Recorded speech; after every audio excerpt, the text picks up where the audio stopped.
엘리야는 그 아이를 안고 다락에서 내려와서 아이를 돌려주면서 말하였다. 보시오, 아들이 살아났습니다. 그 여인이 엘리야에게 말하였다. 이제야 저는 어른이 바로 하나님의 사람일지라는 것과 어른이 하시는 말씀은 참으로 주님의 말씀이라는 것을 알았습니다. 열왕기상 17장 23절과 24절 말씀.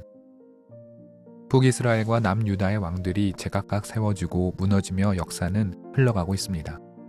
르호보암과 여로보암으로 시작하는 두 왕국 일대기의 초반부이지만 이미 각 나라의 왕들은 하나같이 하나님 보시기에 악하고 죄를 짓고 이방신을 섬기고 있습니다. 분단 이스라엘에게 희망이 보이지 않는 것 같습니다. 오히려 하나님께서 이 두 왕국을 포기하지 않는다는 점에서 역설적으로 하나님의 선하심과 참으심이 드러나는 것 같습니다. 지난 열왕기상 16장 말미에서 이스라엘의 새로운 왕 아합의 등극을 지켜보았습니다. 열왕기에서 아합 왕의 분량은 다른 북이스라엘 왕들에 비해 매우 길게 다뤄집니다. 좋은 내용으로 왕의 일대기가 기록되어 있다면 좋으련만 아합은 북이스라엘 모든 왕들을 통틀어서 가장 악한 왕 가운데 하나로 묘사되고 있습니다.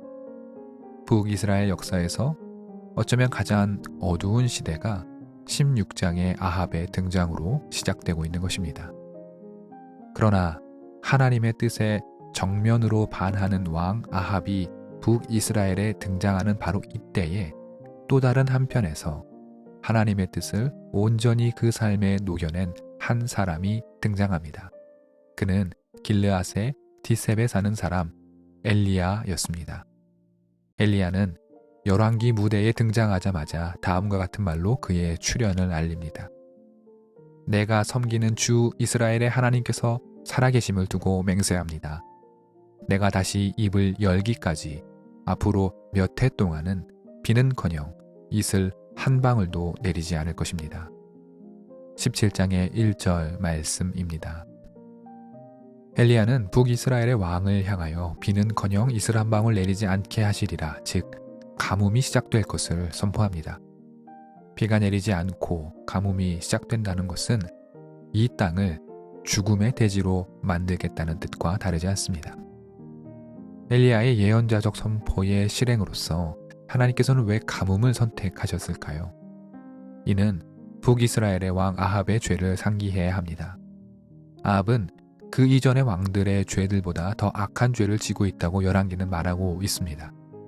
그의 죄는 야훼 하나님의 율법과 규례를 근거로 무수히 많이 언급할 수는 있겠으나 그 가운데 가장 큰 죄는 무엇보다 바알을 섬기며 바알을 위한 산당을 건설하고 바알을 위한 제사를 지냈다는 것입니다.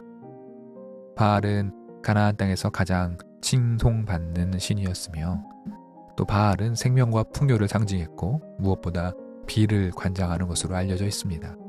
즉 하나님께서 비를 내리지 않도록 하여 가뭄을 만들겠다는 이 예언자의 선포는 곧바로 바알과 바알을 섬기는 아합 왕에 대한 선포라고 볼 수 있습니다. 풍요로운 추수를 기원하며 제 아무리 바알에게 춤을 추고 제사를 지낸다 하더라도 비를 내리게 하고 생명을 살리게 하는 이는 야훼 하나님밖에 없다는 선언입니다. 가뭄으로 대지가 말라갈 때에 하나님께서는 매우 재밌는 방식으로 엘리야를 살리셨습니다. 그를 그릿 시냇가로 가게 하신 후에 시냇물로 식수를 삼고 까마귀가 전해주는 음식으로 생명을 이어가라 명하셨습니다. 까마귀가 먹을 것을 날라준다는 묘사가 재밌고 흥미롭습니다. 가뭄으로 땅이 말라가지만 까마귀라는 작은 생명이 또 다른 생명을 돕는 모습을 통해서 참 생명의 주인이 누구인지 하나님은 보여주고 계십니다. 아직 가뭄이 한창일 때에 주님께서 엘리야에게 또 다른 명령을 내리십니다. 시돈에 있는 사르밧으로 가서 머물라고 지시하십니다. 그곳에서는 한 과부가 살고 있는데 하나님께서는 이 여인에게 엘리야를 돕도록 이미 준비하셨다고 말씀하셨습니다. 엘리야는 주님의 말씀을 따라 사르밧으로 가서 그 과부를 만납니다. 그러나 과부를 보자마자 그녀의 상황이 녹록치 않음을 직감합니다. 그 과부 여인은 누군가를 도울 처지가 아니었기 때문입니다. 이미 오랜 가뭄으로 과부는 갖고 있는 재물은 물론 식량조차 거의 남지 않아 그야말로 생명의 위협을 느끼는 수준까지 내몰렸기 때문입니다. 그 상황이 어찌나 심각했던지 여인은 이제 남은 음식을 모두 긁어 모아서 마지막 식사를 하고 자신과 그 하나뿐인 아들이 죽음을 맞이할 것이다. 이 죽음을 준비하고 있노라 엘리야에게 말합니다. 참혹한 상황입니다. 가뭄으로 먹을 것이 없어 아들과 죽어감을 선택할 수밖에 없다는 말입니다. 물과 음식을 청한 엘리야의 상황이 난처합니다. 그러나 엘리야는 나누어 먹을 빵 한 조각 없다는 여인에게 그럼에도 불구하고 가서 먹을 것을 나눠 달라 말합니다. 그리고 걱정할 필요 없다고 얘기합니다. 엘리야의 부탁이 가혹한 것 같습니다. 자식 먹일 것조차 없는 여인에게 되레 먹을 것을 달라는 말이 폭력적으로 느껴지기까지 합니다. 여인은 그러나 엘리야의 말을 듣고 엘리야에게 마지막 남은 음식 약간을 대접합니다. 그런데 놀라운 일이 벌어졌습니다. 엘리야에게 먹을 것을 차려 주었는데도 항아리 속에 밀가루와 기름이 줄지 않는 것이었습니다. 먹을 것이 없어 죽음밖에 남은 것이 없었던 이 과부와 그의 아들이 생명을 이어나갈 수 있게 된 것입니다.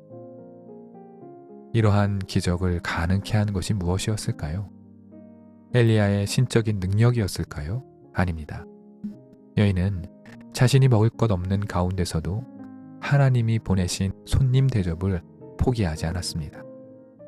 지도자의 죄악으로 가뭄이 찾아왔고 그 피해는 고스란히 가난한 사람들이 온몸으로 맞이하게 되는 이 참담한 상황 속에서 작은 사람들 그리고 약한 사람들은 서로 돕기를 포기하지 않았던 것입니다.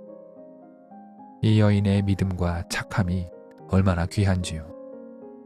작은 생명인 까마귀가 엘리야를 살렸고 또 다른 여린 생명인 이 과부가 자신의 먹을 것을 나누어 먹었을 때에 생명들이 살아나고 이어진 것입니다. 한시름 놓았다 생각했던 그 순간에 이 여인은 다시 한번 청천벽력 같은 소식을 듣게 됩니다. 그녀의 아들이 숨을 쉬지 않았기 때문입니다. 이제는 좀 살만해졌는데 다시 찾아온 비극이 원망스럽습니다. 여인은 나의 죄를 하나님이 알게 되어 벌을 준 것은 아닌지 엘리야에게 따지듯 묻습니다. 여인의 이 아픔이 느껴지는 대목입니다. 그러나 엘리야는 아이를 자기에게 달라 말한 후에 홀로 하나님께 기도합니다. 엘리야는 간절하게 기도하며 아이의 호흡이 돌아오게 해달라고 간청합니다. 주님께서 그 소리를 들으시고 아이에게 호흡을 되돌려 주셨습니다. 여인은 엘리야를 향해 참으로 하나님의 사람이라 말하며 이제 엘리야의 말씀을 주님의 뜻으로 듣겠다 다짐합니다. 오늘의 본문을 관통하는 주제는 생명이 주께 있다입니다. 헛된 우상이 약속하는 풍족한 권세는 생명의 주인 되시는 하나님 앞에 아무 소용이 없음을 보여줍니다. 그리고 또 한 가지 우리가 기억해야 될 것, 가뭄으로 힘겨운 상황 속에서도 자신의 작은 것을 나누어 함께 먹기를 선택한 이 여인의 섬김을 기억해야 합니다. 주님은 약한 사람들의 고통을 외면하지 않으시고 약한 사람들이 서로 연대하여 생명을 살리기를 바라고 계십니다.